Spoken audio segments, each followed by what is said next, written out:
पुरानी कोठी थी जिसके बारे में सब कहते थे कि वहां कुछ अलौकिक। कोठी में कोई नहीं रहता था, लेकिन खिड़कियों के पीछे कभी कभी एक छोटी सी लड़की की परछाई दिखाई देती थी। बच्चों का मानना था कि वहां एक जादुई कांच की गुड़िया है जो सिर्फ एक चुने हुए बच्चे को मिल सकती है। 1.5 साल की अदिति, एक अनाथ लड़की, उसी गांव के स्कूल में पढ़ती थी।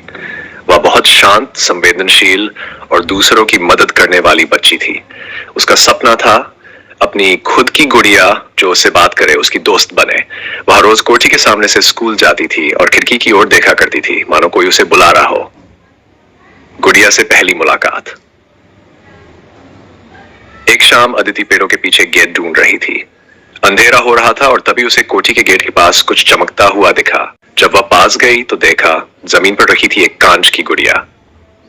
वो गुड़िया अद्भुत थी, पूरी पारदर्शी, नीले रंग की रोशनी से घिरी और उसके चेहरे पर हल्की सी मुस्कान थी।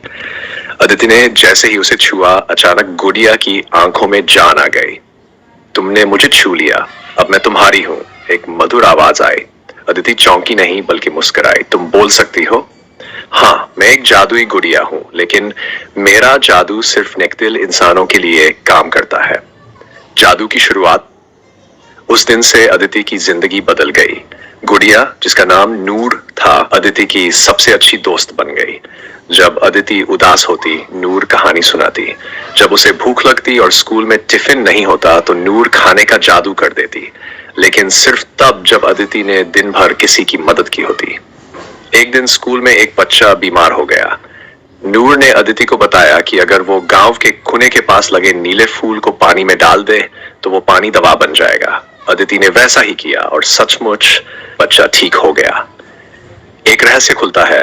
धीरे धीरे नूर ने अपनी असली पहचान बताई। मैं पहले एक लड़की थी, मेरा नाम भी अदिति ही था। मेरे माता पिता ने मेरी मौत के बाद मेरी आत्मा को इस गुड़िया में कैद कर दिया, क्योंकि मैं हमेशा दुनिया की मदद करना चाहती थी। तब से मैं इंतजार कर रही हूँ किसी ऐसे बच्चे का जो मेरा अधूरा काम पूरा कर सके। अदिति को एहसास हुआ कि उसकी और नूर की किस्मत जुड़ी हुई है। गांव की परीक्षा। एक दिन मिलकर गांव को दोबारा संवारने लगा। नूर ने अदिति को जादुई ताकत दी, जैसे मिट्टी से ईंटें बनाना, टूटी छतों को जोड़ना और बीमारों को ठीक करना। लेकिन यह ताकत हर बार तभी काम करती जब अदिति के इरादे में कोई स्वार्थ न हो।